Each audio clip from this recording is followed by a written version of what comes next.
नरेंद्र मोदी जी ने कहा कि किसानों को बर्बाद करने की बजाय सरकार की जिम्मेवारी थी, रिवर लिंकेज बनानी चाहिए थी, नदियों को जोड़ देते, किसान भाइयों बहनों आबाद हो जाते।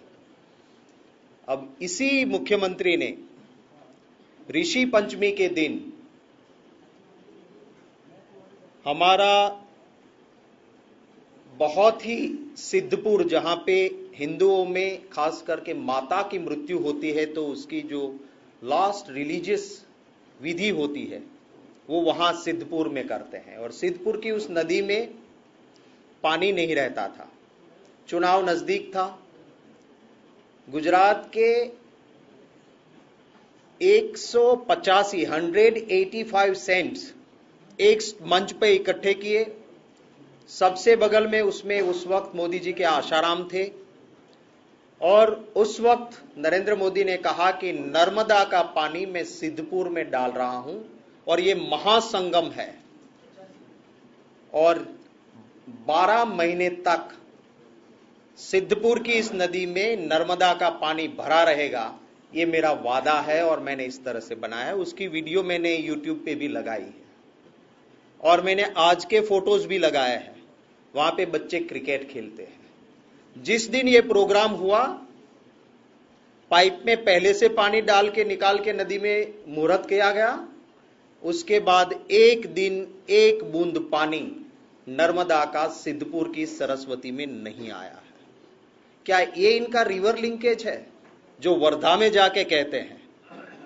ये वही फंक्शन था जहां पे आशाराम जी ने कहा था कि रामदास को उसका शिवा मिल गया और दोनों गले मिले थे। उसी संगम की ये मैं बात कर रहा हूं। कल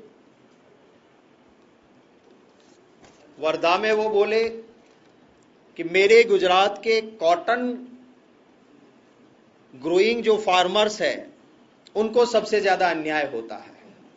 अब महाराष्ट्र में भी फार्मर्स जो है वो कॉटन का क्रॉप लेते हैं, गुजरात भी लेता है। जब जब प्राइस डाउन हुई है, महाराष्ट्र राज्य सरकार और पास्ट में गुजरात गवर्नमेंट किसानों से एक बेसिक प्राइस तय करके कॉटन खरीदते थे। गुजरात में ग्राउंडनट भी हम खरीदते थे, सारी सरकारें। आखिर सरकार शंकर सिंह वाघेला की रही जिन्होंने मार्केट इंटरवेंशन किया था और फार्मर्स को अच्छे दाम दिए थे। नरेंद्र मोदी के आने के बाद एक पैसे का ना तो ग्राउंडनट कभी परचेज किया गया है, मार्केट इंटरवेंशन हुआ है, ना कॉटन का हुआ है। ये आपको जो फिगर्स मैं दे रहा हूं वो socio economic review government of Gujarat 2012-13 इस साल के हैं। गुजरात के मुख्यमंत्री ने कहा, मैं भाइयों बहनों मेरे गुजरात में 24 घंटे बिजली देता हूं। अब गुजरात में 24 घंटे पहले भी बिजली जाती थी, पर किसानों को हम 18 घंटे बिजली देते थे, 18 आवर्स, जब कांग्रेस की सरकार थी। आज ऑफिशियल सर्कुलर है, किसान को सिर्फ 8 घंटे बिजली मिलती है गुजरात में, सिर्फ 8 घंटे, और ये किसानों के हित की बात करते हैं। गुजरात सरकार का सोशियो इकोनॉमिक रिव्यू कहता है कि गुजरात में किसान को जब मोदी आए तब, उनसे पहले 2001 में 15,489 15489 मिलियन यूनिट, 15,489 मिलियन यूनिट किसान को बिजली मिलती थी। This is official figure. Modi के आने के बाद वो कट होती गई और 2005 में 9,958 मिलियन। आप सोचिए, अगर आप विकास कर रहे हो, आप किसानों का कल्याण कर रहे हो, तो किसानों को बिजली ज्यादा दोगे या 45% कम कर दोगे? और ये फिगर्स भी मेरे नहीं है, ये socio economic review prepared by Gujarat government का फिगर है। तो बिजली बढ़ाई नहीं, कम कर दी। देश में कहीं पर भी फार्मर सुसाइड करता है, हर सरकार उस परिवार के आंसू पहुंचती है, उसे कुछ न कुछ सहाय करती है। गुजरात एक ही राज्य ऐसा है कि किसान के सुसाइड के बाद एक पैसा, एक फूटी कौड़ी किसान को नहीं दी जाती है। और ये मेरी चैलेंज है, मैं इन परिवारों के पास में गया हूं। मेरी पार्टी ने, जहां हमने रिपोर्ट भेजा कि गरीब परिवार बहुत था, 1 लाख रुपया कांग्रेस पार्टी ने गुजरात के उस किसान के परिवारों के लिए 1-1 लाख भेजा था। हम खुद जाके उनके घर जाके दे के आए थे, क्योंकि राज्य सरकार वहां पे एक फूटी कौड़ी नहीं देते। तो सिर्फ राजनीति नहीं करते हैं, हम उस किसान के दुख में साथ में खड़े रहे थे। मैं ज्यादा कुछ नहीं कहना चाहता हूं इस पे ऊपर। कल उन्होंने जवानों की बात की थी। अब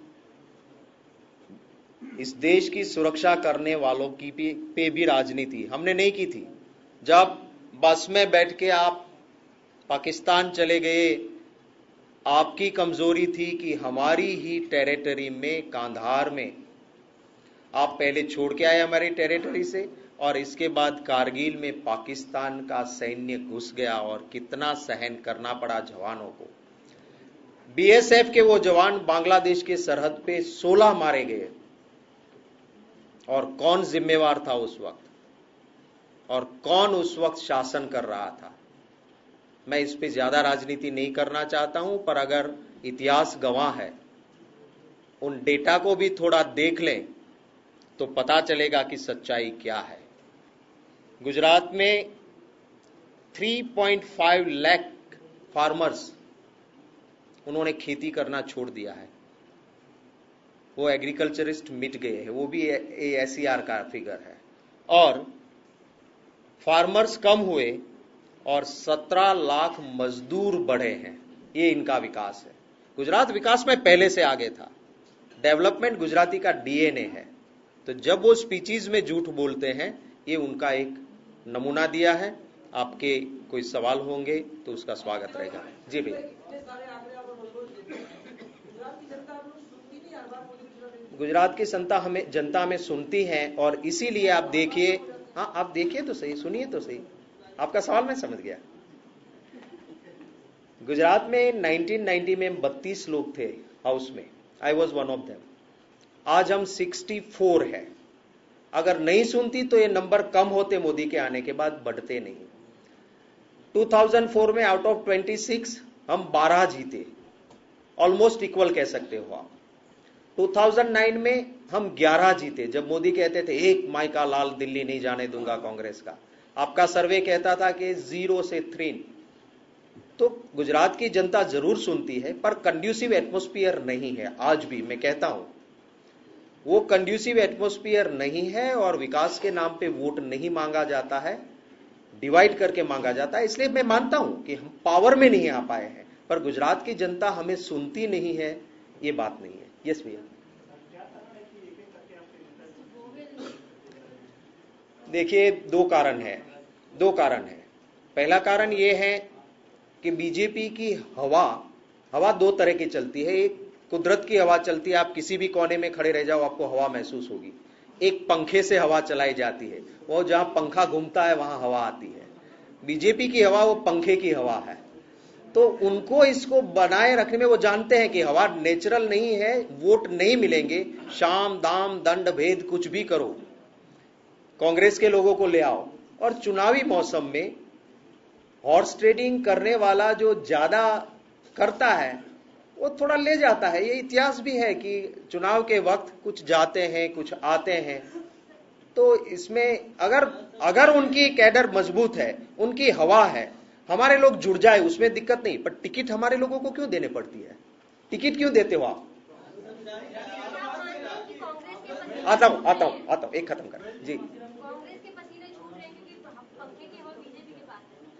नहीं, कुदरत की हवा ही हवा होती है। पंखे की हवा सेहत के लिए ठीक नहीं होती है। बीजेपी को पता चलने लगा है, आगे देखो होता है क्या।